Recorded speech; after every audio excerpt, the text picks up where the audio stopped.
podcast. It's November 1st, 2013.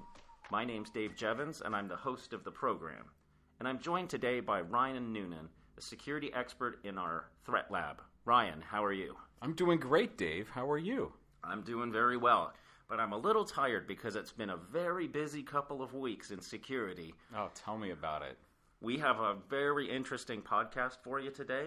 We're going to talk about phishing. We're going to talk about mobile device threats and some new revelations about how Apple devices work. We will finish off with an update on the NSA situation and latest revelations. But first, we have to talk about the Adobe hack. So, just to brief our listeners, about 4 weeks ago, a whole pile of Adobe source code was found on servers used by criminals to exchange data, which indicated that they'd been inside of Adobe's networks and stolen the code for Cold Fusion and other products, and they were out there on the public internet.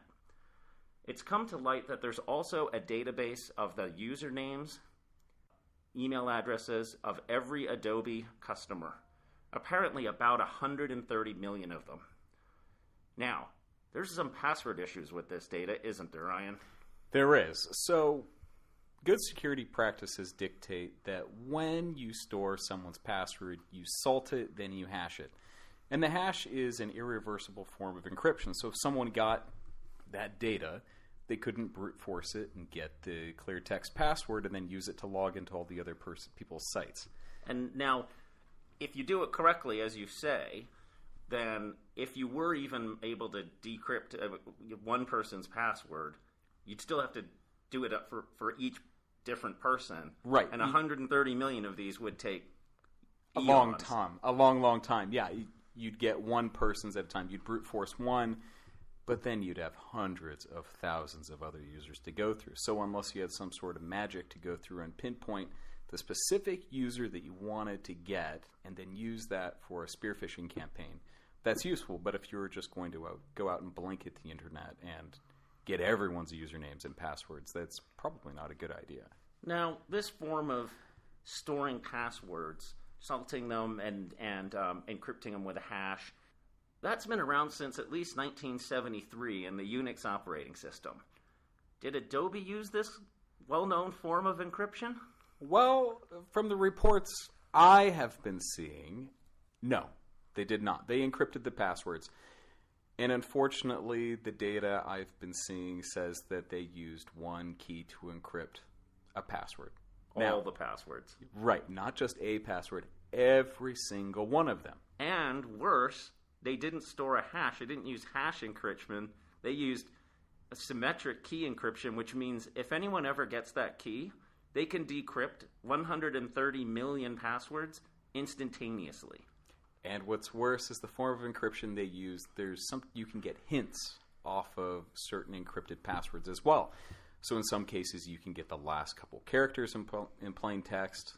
Other times, you can see the length of the password. So all they need to do is brute force one password to figure out what key was used to encrypt it, and then they can unlock all of the accounts. Or better yet, they could get into the web servers of Adobe, and the key is sitting there probably in the source code, which brings us back to the original thing that the source code was found for Adobe's products. So the attackers may already have 130 million people's email addresses and passwords. And so what do we recommend all our listeners do? Well, my suggestion is to go pick up a good password manager that creates a random password for every single site you use and then encrypts all the data for those passwords into a nice password safe. And then go out and change all your online passwords if you've been an Adobe customer in the past. That's a wonderful idea. Oh, right. So there's our first piece of advice for everyone out there listening to the podcast. Let's move on to our next message, speaking of encryption keys. It's been figured out by security researchers that while Apple iPhones claim that the iMessages, the ones not sent over SMS, but the ones where if you're both on a wireless network, it goes over the internet and saves you phone charges, those are supposedly encrypted. But it turns out that there's not a good encryption key exchange between users of iPhones, which means effectively all of the iMessage traffic is encrypted by keys that Apple controls, which means should they want to decrypt all the iMessages, they can. And it's not just if they want to, it could also be if they're compelled to. Everyone remember here, if you're not in charge of your keys, then there's no way you can really ensure that your data is truly encrypted from other people or organizations. Well, let's move on to our next topic, speaking of mobile security and mobile devices, and that's phishing attacks. In the last couple of weeks, we've been seeing an increase in the percentage of phishing attacks which are targeting mobile devices. With mobile-specific web pages and sites, we're seeing a lot of them targeting for Facebook usernames and passwords, but it's inevitable we're going to see a rise of phishing attacks specifically targeted to mobile phones for all kinds of sites, isn't it? Yeah, absolutely. You're mentioning Facebook and other other email accounts.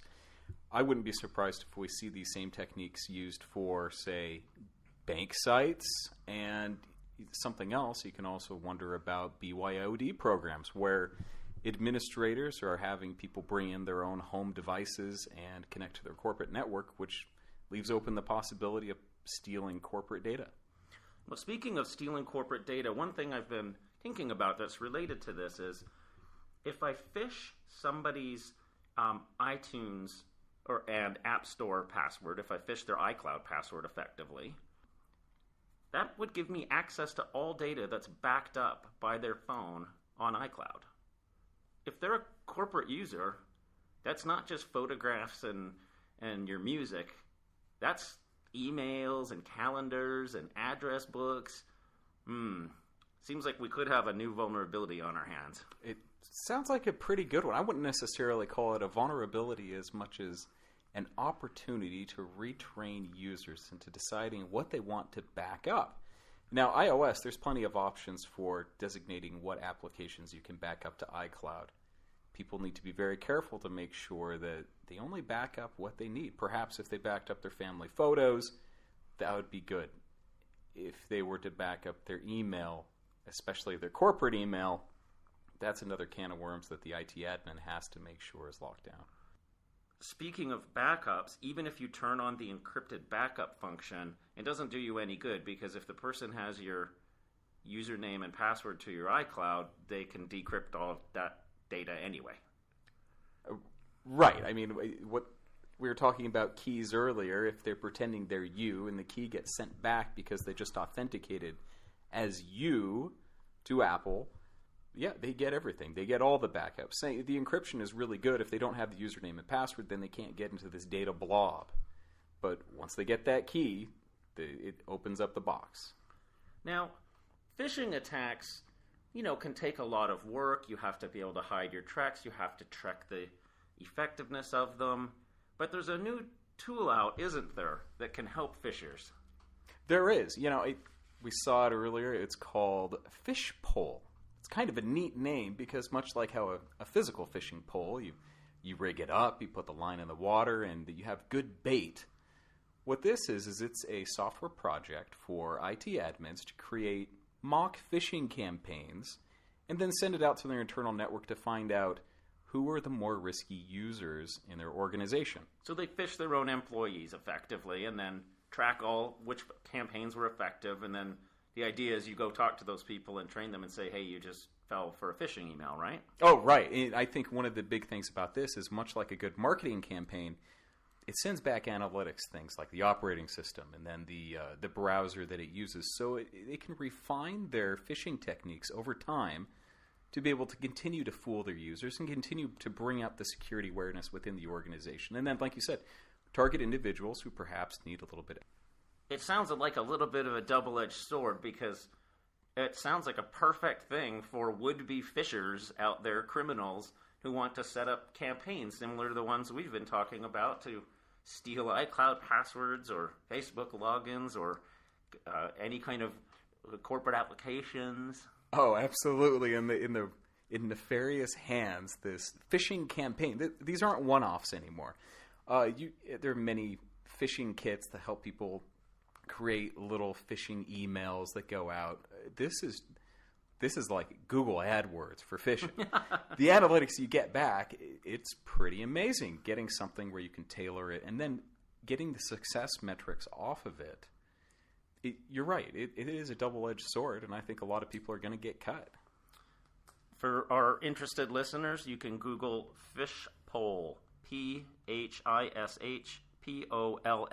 and you will find the GitHub that has all of the toolkits and code so you can use it internally. Just don't be naughty with it. Oh, Dave, it sounds like you're getting a little bit sick. Are you all right? I'm feeling a little under the weather. Maybe I should look into signing up for Obamacare. What do you think? Well, I'd say be very careful as you go out to sign up for Obamacare. Yes, healthcare is very important. However, to public knowledge, there hasn't been a good security review or pen test of a lot of the Obamacare sites that are out there. So you mean that, there's been a lot of complaints in the last week about sites that don't work and sometimes have errors, but they launched it before doing thorough security testing of these sites? Well, it's really hard to believe. However, like most other security products, they were under a deadline to get it out? They were under a deadline to get it out. And, with security development, there be bugs. So, yes, there were, to knowledge, there's no published security reviews that happened on these sites. As people put in their usernames, passwords, and social security numbers and current addresses and date of birth, it's a hacker's wet dream. It's a treasure trove. Treasure trove. The other thing that is that there's not an easy place for consumers to find a centralized list of authorized marketplaces for signing up for the healthcare quotes. So what's to stop a criminal from setting up their own Obamacare-like marketplace site and maybe using one of these phishing emails or just simply putting it on Google for searching? And people are going to come into that and sign up with all of their personal information and just hand it over to these myriad of websites.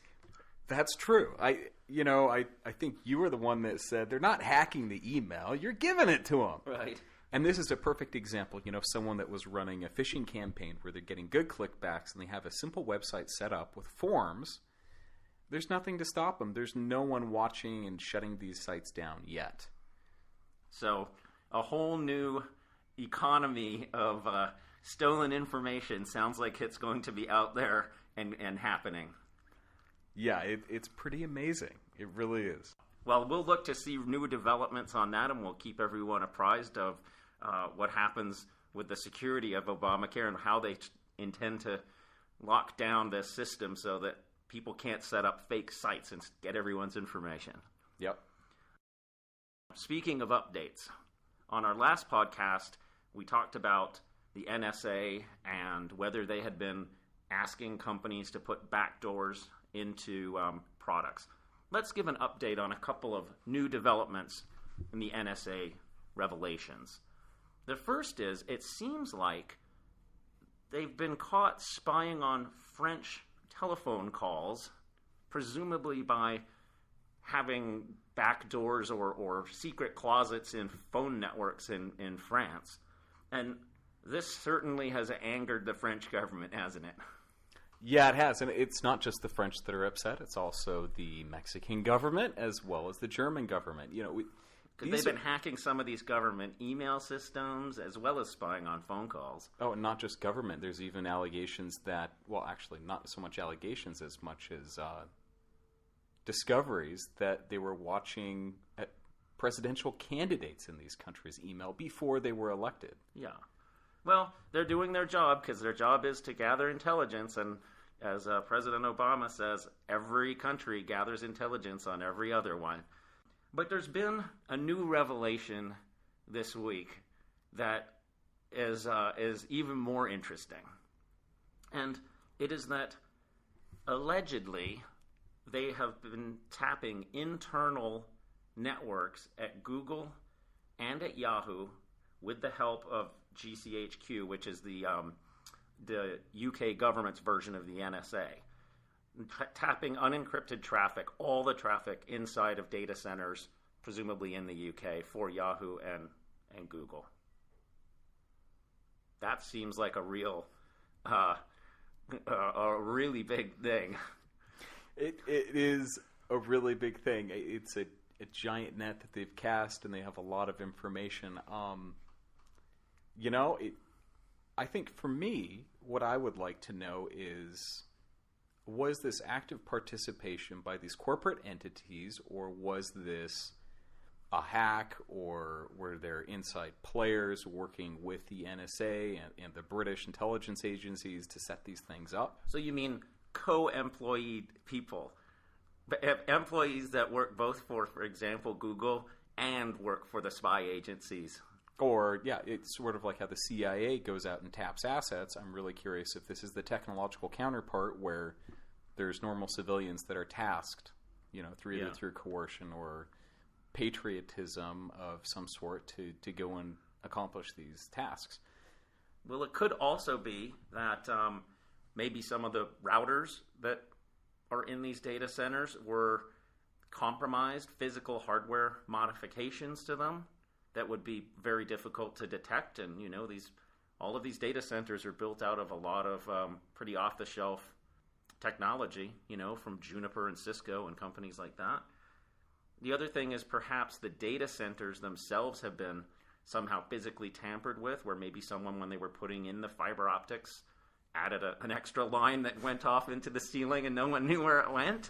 Yeah, I mean, all those things are possible. I mean, it really is. It's almost as if there needs to be a comprehensive investigation that goes on if people are serious about shutting this sort of behavior down. But on the other hand of it, we all have to respect privacy, of our users internally and people. Unless someone's under active investigation, you really have to wonder whether this is the right thing to do. Now, that sort of question I'm not going to answer now, but I want to harken back to the previous podcast where I stated, when Dave asked me, do I think that these companies are actively and purposely colluding with the NSA? And I said, no, they're not going to. Right now, I don't have a good answer to say they were or not, but either way it shakes out, I'll keep the listeners informed. Thanks, Ryan. One thing that strikes me is Google isn't just about who's searching for what or who's sending emails to whom.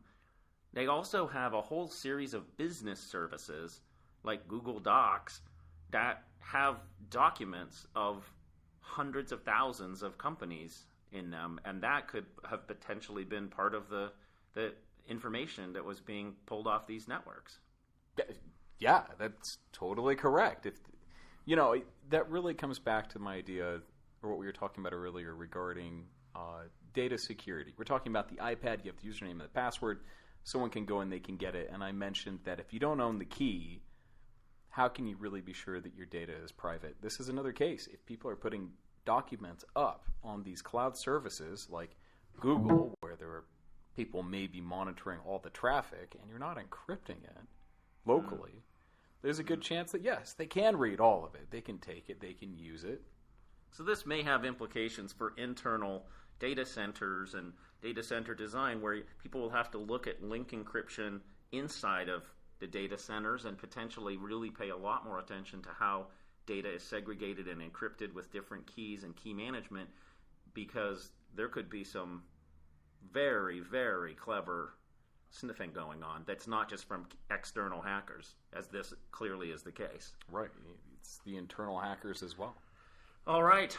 Well, that just about wraps it up for this week's podcast. I want to thank you very much for joining me again. Great. Thank you very much. I really enjoyed this. Yeah. Well, it's been a busy week or two. Let's hope things calm down a little bit in the next couple of weeks. But the trend doesn't look good, does it? Well, we'll always have something to talk about, won't we? All right. Thanks, everyone.